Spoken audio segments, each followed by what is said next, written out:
नमस्ते। मुझे बहुत लोगों से, मेरे रिश्तेदार, फ्रेंड्स, इन सब से पूछा जा रहा है कि आप इतनी आचार्य जी के बारे में बात करती रहती है, तो पहले तो हमें ये बताइए कि वो गीता पढ़ा रहे हैं, धार्मिक बातें करते हैं, कुछ आपका तो क्यों इतना। बीच में आवाज़ थोड़ी कट गई थी। क्या बोला आपने? बहुत लोगों से? बहुत लोग मुझे ऐसे पूछते रहते हैं, रिश्तेदार हो गए या फ्रेंड्स हो गए या आपके जो जो आपको नहीं चाहते वैसे लोग हो गए। वैसे लोग पूछा करते हैं कि हाँ। आप इतने मॉडर्न कपड़े क्यों पहनते हैं, तो आपके आचार्य जी को ऐसी सब जरूरत क्यों है, ऐसा मुझे पूछा जाता है। हालांकि मैं अपने ओर से ट्राई करती हूँ समझाने का उनको कि आ, लोगों को तो प्रेजेंटेशन ही चाहिए ना, तो वही वो कर रहे हैं। आप पुराने वीडियोस देखिए, उसमें आचार्य जी का ऐसा नहीं है, वो बहुत सिंपल कपड़े पहनते हैं। पर उस टाइम का रीच और अभी का रीच बहुत डिफरेंस आ गया है लोगों में। बट वो नहीं समझते हैं। पर तो आप मुझे समझाए कि मैं क्या बोल सकती हूँ। और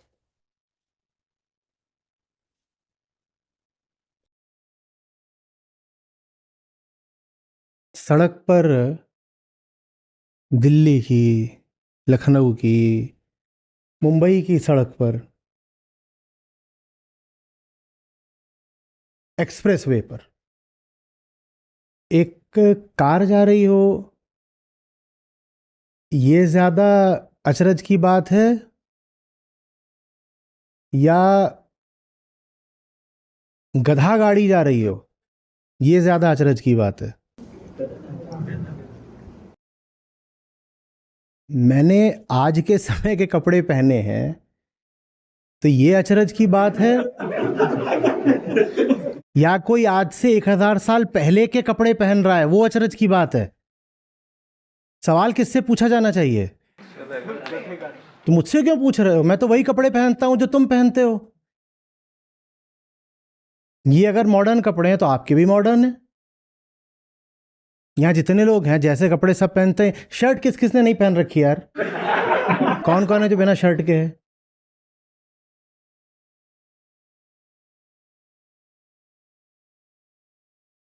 ऐसा मैंने क्या पहन रखा है जो विशेष है?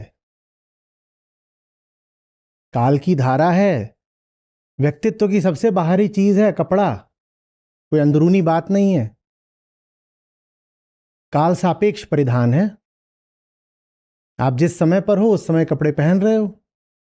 पर आपको एक बार भी ख्याल नहीं आया कि जो आज के समय में, आज से 2000 साल पहले के कपड़े पहन रहे हैं, उनसे एक बार पूछें कि तुम्हें क्या काट गया है कि तुम ये धारण करके घूम रहे हो? अच्छा, और कपड़े तो तुमने पहन लिए हैं 5वीं शताब्दी के, पर गाड़ी तुम 21वीं शताब्दी की ही चलाते हो। बाबा जी कपड़े पहनते हैं 5वीं शताब्दी के और गाड़ी चलाते हैं, टेक्नोलॉजी इस्तेमाल करते हैं।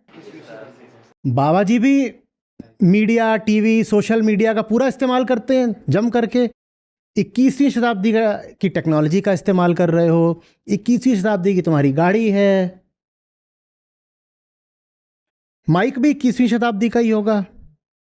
घड़ी पहनते हैं, महंगी महंगी घड़ियां, वो भी आज की ही हैं। तो ये पूरा काहे को डाल रखा है अलादीन के जमाने का? नहीं, बाबा जी विदेश भ्रमण भी करते हैं तो फ्लाइट पे बैठ के जाते हैं। हमें तो नहीं पता कि पौराणिक विमान पर बैठकर जाते हैं, कि ऐसे ऐसे करके मंत्र मारा तो ऊपर से ऐसे एक हंसों द्वारा चालित विमान उतरा। 2 हंस इधर लगे थे, 2 हंस इधर लगे थे, आगे पायलट कौआ था। ऐसा तो हमने नहीं देखा। बिल्कुल आधुनिक टेक्नोलॉजी के जेट पर बैठ करके भारत यात्रा करते हैं, विदेश भ्रमण करते हैं, पर कपड़े 5वीं शताब्दी का ही पहनते हैं। ये वहां जाकर पूछो ना, मुझसे क्या पूछ रहे हो? बीमार पड़ जाते हैं तो किस अस्पताल में जाते हैं? बिल्कुल जो सबसे आधुनिक अस्पताल होगा वहां जाते हैं। भारत क्या विदेश के सबसे आधुनिक अस्पताल जाएंगे? मरने की हालत आएगी। जो कौन सी मेडिकल टेक्नोलॉजी इस्तेमाल कर रहे हैं 21वीं शताब्दी की, पर कपड़े पहन रहे हैं 5वीं शताब्दी के। उनसे जाके पूछो ना कि फिर मेडिकल टेक्नोलॉजी भी 5वीं शताब्दी क्यों नहीं इस्तेमाल करते? घोड़ा चालित रथ पर बैठो, पहली बात तो ये गाड़ी छोड़ो तुम। पौराणिक विमान पर बैठ करके तुम देवलोक का भ्रमण करो। ये जंबो जेट्स, ये मॉडर्न कैरियर्स छोड़ो तुम। मोबाइल छोड़ो तुम, टीवी छोड़ो तुम, चश्मा भी छोड़ो तुम। ये तो मॉडर्न लेंसेज हैं, ये क्यों लगा रहे हो? चश्मा क्यों लगा रखा है जब कपड़ा तुम 5वीं शताब्दी का पहन रहे हो? तो ये भी जो है 5वीं शताब्दी का पहनो। दृष्टिवर्धन यंत्र, चश्मा काहे को बोलें? अपनी संस्कृति के हिसाब से बात करेंगे। सवाल आप मुझसे करने आ गए। मेरी ये मासूम सी शर्ट, मैंने क्या बिगाड़ा किसी का? बताओ यार। मैं तो उस दिन को डर रहा हूं जब बिना शर्ट के बैठाओगे यहां पर। जिस तरीके के आपके सवाल हो रहे हैं, जिस दिशा जा रहे हैं, मैं भी त्रिकालदर्शी हूं भाई। बाबा जी की मोनोपोली थोड़ी है। भविष्य देख पा रहा हूं। इस प्रश्न के पीछे छुपा हुआ उद्देश्य यही है कि इनको भी अब बनाओ दिगंबर। देखा, मौज आ गई सबको। बाबा जी ब्रश क्यों करते हैं, मैं तो ये जानना चाहता हूं। ये सब 21वीं शताब्दी के उत्पाद हैं। क्यों ब्रश करते हो?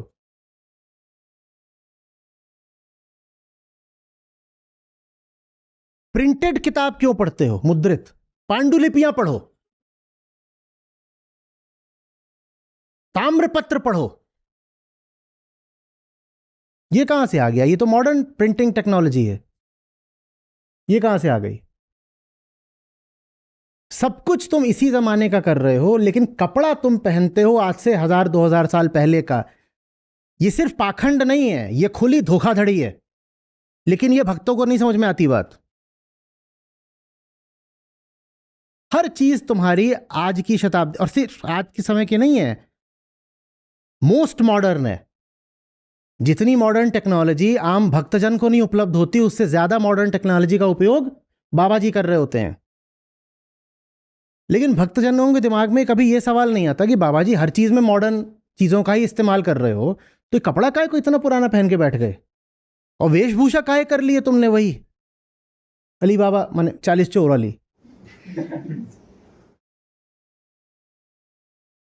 वो इसलिए कर ली है क्योंकि हमारे भीतर पहले से ही एक छवि बैठी हुई है, और उस छवि में अर्थ और डर दोनों जुड़े हुए हैं। ध्यान से देखना, वो कपड़े बिल्कुल वही धारण किए जाते हैं जो आपको पहले से ही पता है कि धार्मिकता के सूचक हैं। आपने वही कपड़े कहानियों में पढ़े हैं, वही कपड़े आपने टीवी सीरियल्स में देखे हैं, और आपके मन में बात बैठ गई है कि जो ऐसे कपड़े पहन रहा है वो धार्मिक आदमी है। तो अपने आप को धार्मिक आदमी दिखलाने के लिए इससे अच्छा कोई तरीका है नहीं। सबसे सस्ता तरीका, बिल्कुल बहुत सारा ऐसा मेकअप कर लो और कपड़े पहन लो जिससे चीख चीख कर घोषणा हो मैं धार्मिक आदमी हूं। मेरे पास तो कोई मेकअप नहीं है, मेरे पास तो मेरी बात है। जहां मैं जाता हूं लोग मुझे जानते नहीं, मैं खड़ा हो जाता हूं, मैं उन्हीं की तरह एक साधारण आदमी हूं, मुझे कोई नहीं पहचान सकता।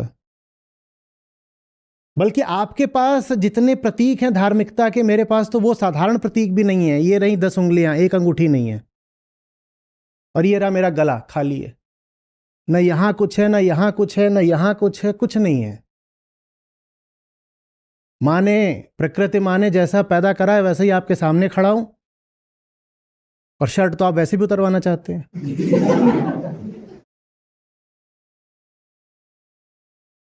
पर बाबा, जितना मेरे पास कुछ नहीं है, अंतर समझो, उतना ही बाबा जी के पास 10 की 10 उंगलियों में 20 कुछ ना कुछ होगा, धारण कर रखा होगा।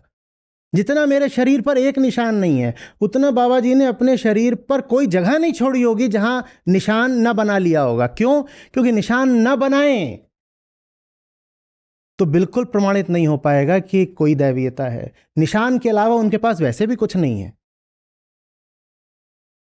निशान ही तो सब कुछ है ना, तो बहुत सारे निशान बनाने पड़ते हैं। यहां क्या निशान है? यहां कोई निशान नहीं है। पर फिर भी सवाल मेरे ऊपर है। छुपा हुआ धन्यवाद। भागिए नहीं, भागना नहीं है।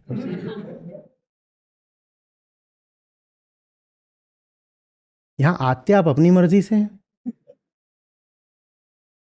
जाते हमारी मर्जी से। अब छोटे मोटे बाबा जी तो इतना तो हमें भी मान लो। ऐसे भागोगे तो भस्म मार के भस्म कर दूंगा। मेरा दूसरा प्रश्न है। नहीं, अभी पहला पूरा हुआ। Sorry sorry.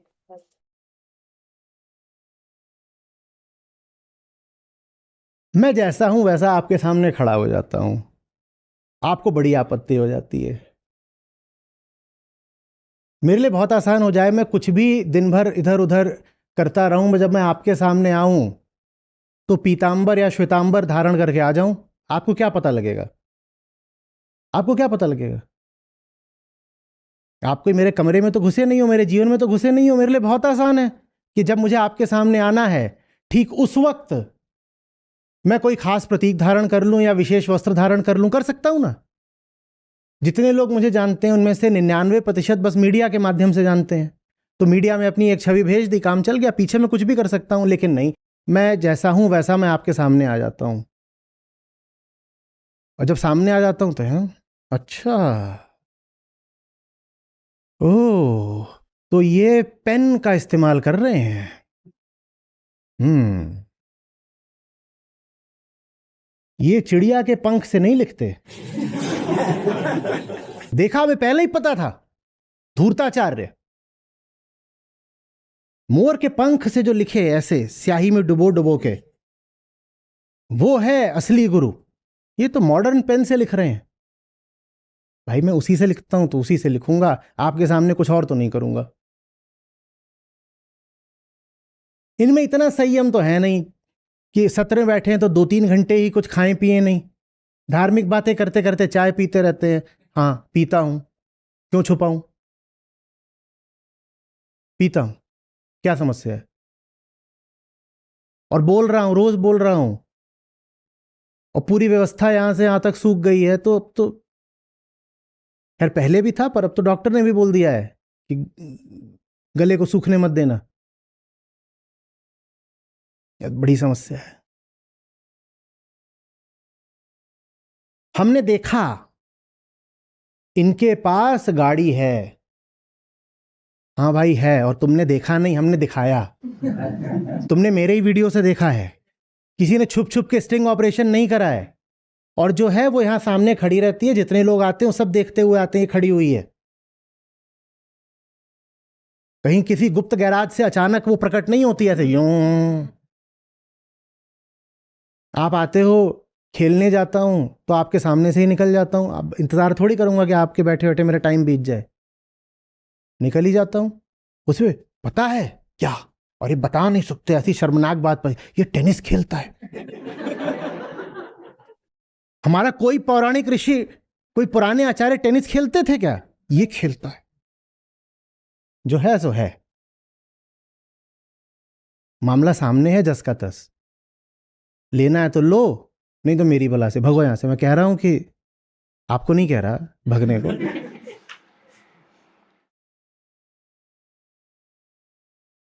प्रश्न करना अच्छी बात है,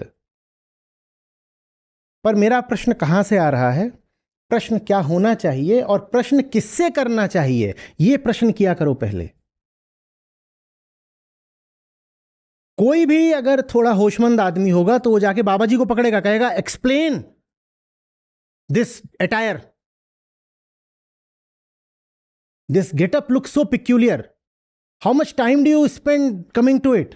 तुम सोचो पहले, उतना सजने धजने के लिए बाबा जी को कितना समय लगता होगा? कभी विचार किया क्या? या बस विश्वास है, भक्ति है, विचार बिल्कुल नहीं है, विवेक बिल्कुल नहीं है? इतने भारी भारी ये सब जो पहनते हैं और क्या क्या मल के रखते हैं, सोचा है कभी कि इनका कितना टाइम ड्रेसिंग में बीतता होगा? यहां मुंह धोने का वक्त नहीं रहता। कल किसी को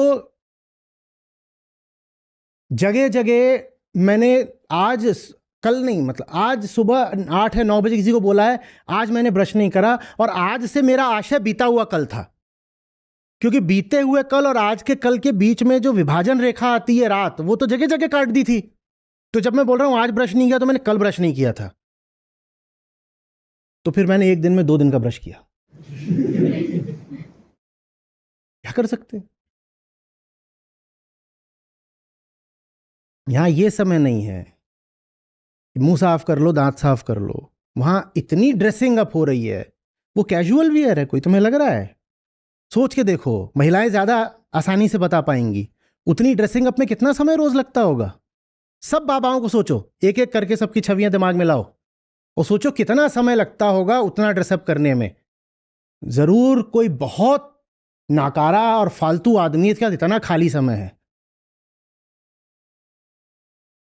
हमारे लिए तो यही अच्छा है यार, शर्ट ली, 4 बटन बंद किए, सामने आके बैठ गए, बढ़िया है। और कैमरे में लोअर दिखाई नहीं देता। मैं लड़कियों महिलाओं को बोलता हूं, काहे को लंबे बाल रखे हो, छोटे करा लो, बहुत वक्त खाते हैं। बाबा जी, बाल छोड़ दो, वहां पर जटाएं हैं। सोचा है मेंटेनेंस कितनी लगती होगी? समय कहां से आ गया इतना? मैंने कुछ काम नहीं है तुम्हारे पास।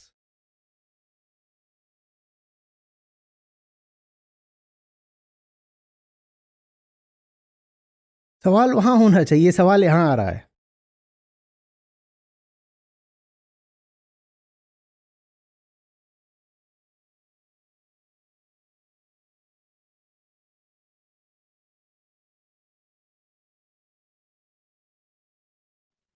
धन्यवाद आचार्य जी। जी हाँ, हम लोगों को तो जवाब मिल आपने अच्छे से दिया। अब दूसरा सवाल। दूसरा सवाल है कि अ, जैसे आपको पता है कि आप है तो हमारे पास गीता का सत्य जो सच है वो आ रहा है, वैसे लोक धर्म वाले बाबा से तो आ नहीं रहा। तो आप है तो हम है, आप है तो कम्युनिटी है, तो आप अपना ध्यान क्यों नहीं रखते हैं? हम मानते हैं कि आप मिशन पर है, और ऐसा बोलना मुझे ठीक नहीं लग रहा, पर आप नहीं माने रहेंगे ये तो काम भी मैं ही करूं? मतलब आप नहीं रहेंगे तो मिशन ही नहीं नहीं नहीं, एक सेकेंड, एक सेकेंड, एक सेकेंड, नहीं सेनापति नहीं, आप अभी मुझे बिल्कुल संबोधित कर रही हैं पिताजी की तरह। तो आप ही तो है हमारे परम पिता।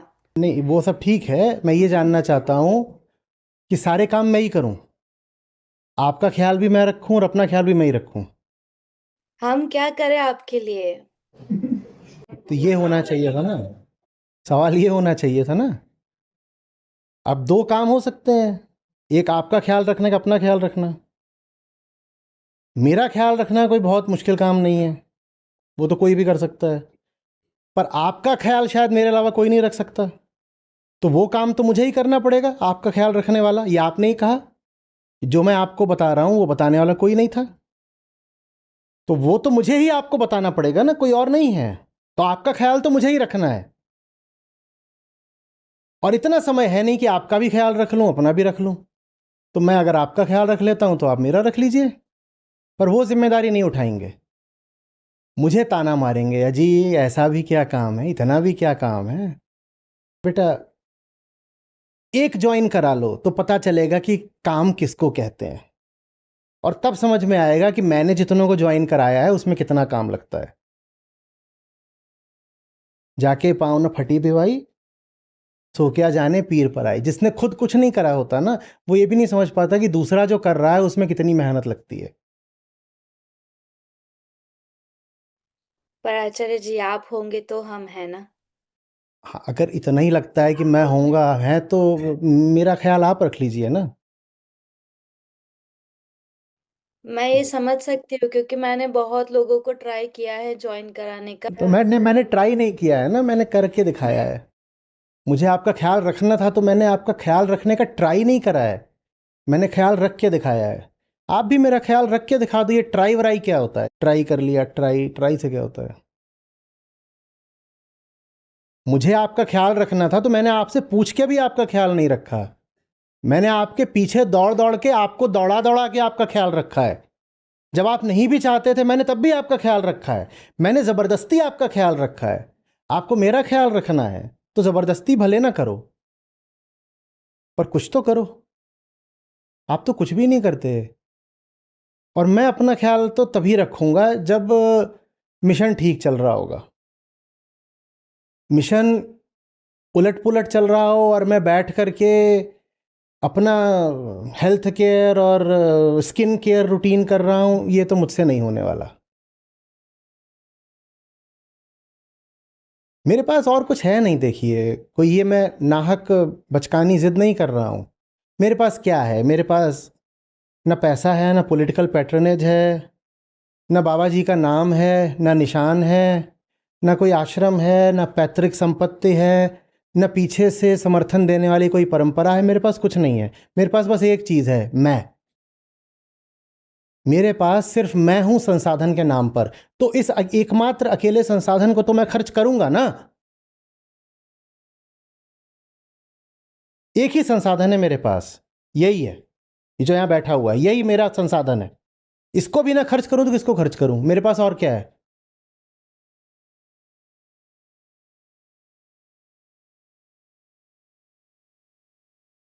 और ना मेरे पास सेंसेशन है।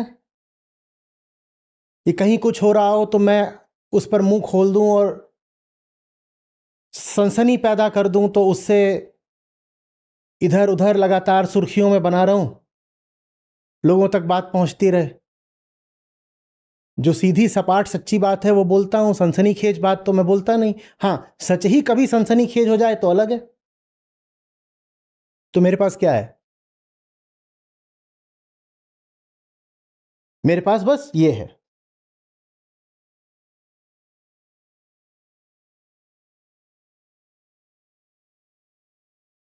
मेरा ये कहना है कि जैसे श्री कृष्ण थे, उन्होंने बड़ी अहिंसा, मतलब बड़ी अहिंसा के लिए छोटी हिंसा करी थी।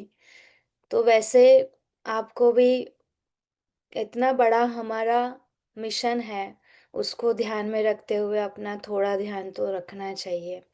ये मेरा हक है, ये हम सबका हक है कि हम आपको इतना बताएं। और इस ये हक से हम बोल रहे हैं, प्लीज इसका थोड़ा एक्सेप्ट कर लीजिए ये। जितना हो सकता है उतना रखता ही हूं, और उसके आगे मेरे हाथ में नहीं है, उसके आगे आपके हाथ में है। जैसी स्थितियां हैं उनमें जितना खुद को देखा जा सकता है देख लेता हूं। बाकी कोई मेरे नियंत्रण की बात होती तो मैं आपको आश्वासन दे भी देता। वो चीज़ मेरे हाथ में है ही नहीं ना। अभी मैं उठूं, जाऊंगा, देखूंगा और पता चलेगा कि फिर से कहीं पे आग लग गई है, तो उसको बुझाना तो मुझे पड़ेगा ना। मैं तब ये नहीं कह सकता कि अरे अब 1 बज रहा है, मेरे विश्राम का समय है, तखलिया। और आग लगी होगी, अभी मैं जाऊंगा कहीं ना कहीं किसी न किसी ने आग लगाई दी होगी। एक बात समझो आप, ये दुनिया बड़ी गंदी चीज़ है, घटिया चीज़ है। ये ना सिर्फ ताकत पर चलती है। हम्म। और जब, जैसा मैंने कहा कि ना आपने राजनीतिक किसी का प्रश्रय स्वीकार किया होता है, न किसी का धार्मिक प्रश्रय स्वीकार किया होता है, न किसी सेठ जी को अपना पैटर्न बनाया होता है, तो आपके पास कोई ताकत तो होती नहीं ना। जब आपके पास ताकत नहीं भी होती है, नहीं होती है ना, तो जो छोटे मोटे एकदम नुन्नू पुन्नू झुन्नू गधवा होते हैं, ये भी आपको आंख दिखाते हैं। जो रास्ता मैंने चुना है कि सत्ता के जो स्थापित केंद्र हैं जितने भी, इनमें से किसी के साथ जाके नहीं खड़े होना है और हाथ नहीं मिलाना है, तो उसका नतीजा ये होता है कि छोटे छोटे कामों में भी फिर बहुत अड़चन आती है और बड़ा संघर्ष करना पड़ता है, और बहुत छोटे लोग भी आपके सामने ऐंठ कर खड़े हो जाते हैं। मैं कहाँ से विश्राम कर लूं? और विश्राम मुझे चाहिए भी नहीं है। जिस चीज से मुझे दुख होता है वो ये है कि मैं आपको ही देने के लिए कोई तैयारी नहीं कर पाता हूं। जो लोग यहाँ बोधस्थल में आते हैं उन्होंने अक्सर देखा होगा कि सत्र शुरू होने से 10 मिनट पहले मैं आता हूं। कई बार मैं यहाँ जब बैठ जाता हूं तो मुझे श्लोक पता चलता है। गीता सत्र शायद अकेले होते हैं जहां पहले से मुझे पता होता है, क्योंकि काव्यात्मक अर्थ लिखा होता है।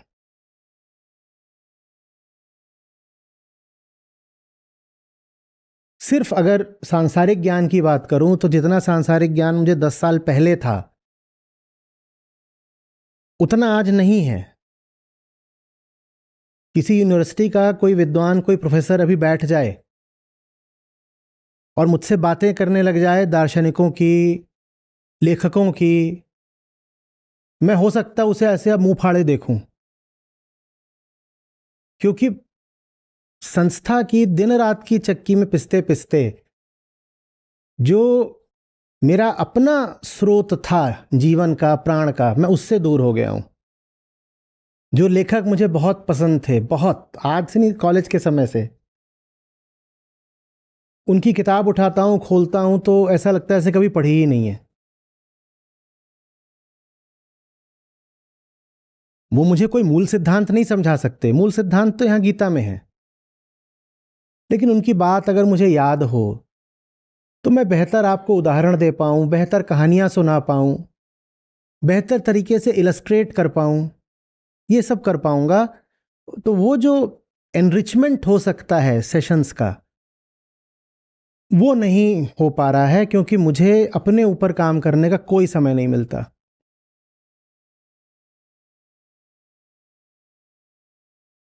पिछली कुछ किताबें जो मैंने पढ़ी हैं वो सब की सब मालूम है कहाँ पढ़ी हैं?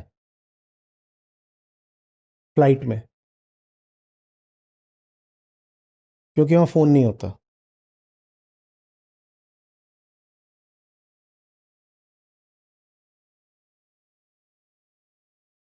नहीं तो किताब होती है, मेरे सिरहाने रखी होती है, मेरी मेज़ पर रखी होती है, खुलने की नौबत नहीं आती।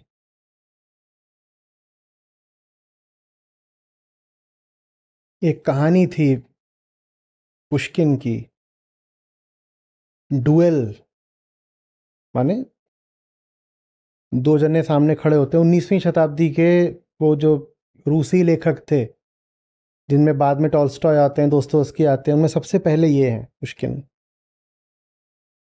और बहुत कम उम्र में मर गए थे, 37 की उम्र में। और चूंकि उनकी ज़िंदगी का बंदूकों से बड़ा नाता था, तो जब मैं टीनेज था तो मुझे ये बड़े अपील करते थे।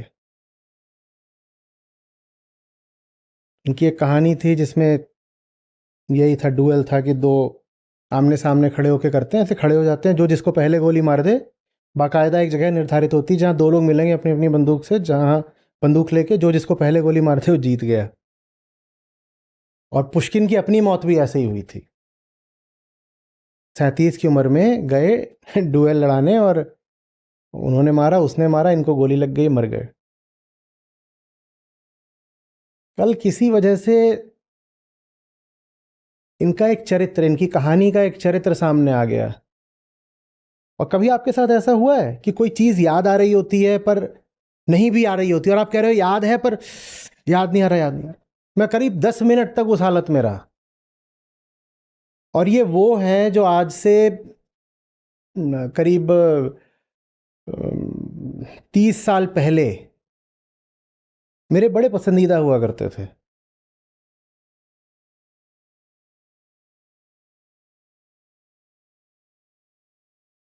आज मुझे कुछ दिनों में मैं इनका भी नाम भूल जाऊं, भूल ही गया हूं, नहीं याद।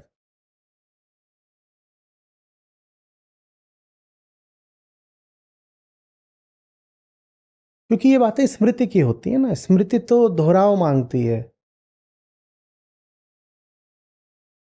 मूल सिद्धांत फिर कह रहा हूं, इनमें से कोई नहीं सिखा सकता। मूल सिद्धांत के लिए तो वेदांत है, पर वेदांत को आप तक पहुंचाने के लिए जो सामग्री चाहिए, सीधे कहूं जो मसाला चाहिए, वो मुझे अनुपलब्ध हो रहा है। ये है समस्या।